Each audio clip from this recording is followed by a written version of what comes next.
नमस्कार. GM take tips या YouTube चॅनलवर आपलं सर्वांचं सहर्ष स्वागत.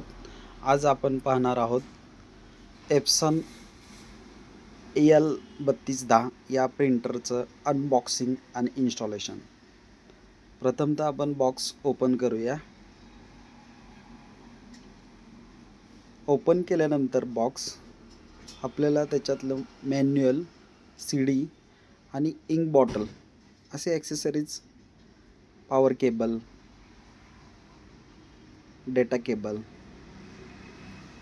या सगळ्या ॲक्सेसरीज त्यामध्ये मिळत आहेत प्रिंटरबरोबर. आता हे स्टिकर सगळे रिमूव्ह करू आपण आणि या प्रिंटरमध्ये प्रथमतः शाई भरूया, कारण हा कलर प्रिंटर आहे, ऑल इन वन प्रिंटर.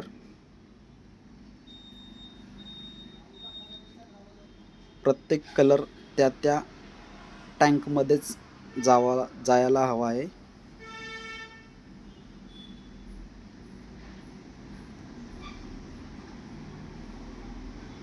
शाई भरून झालेली आहे आपली.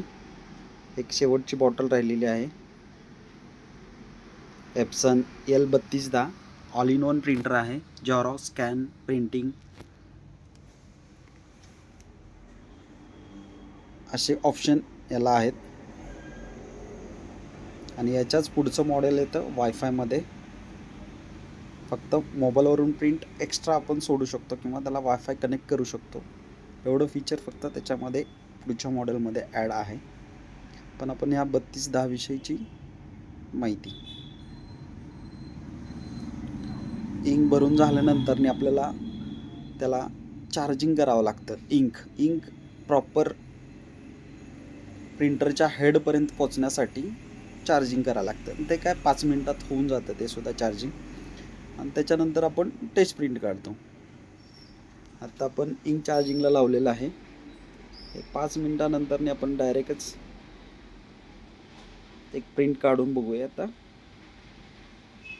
प्रिंटर ऑन केलेला आहे. एक प्रिंट मशीनवरून सोडले आपण आणि ही प्रिंट आलेली आहे. थँक्यू.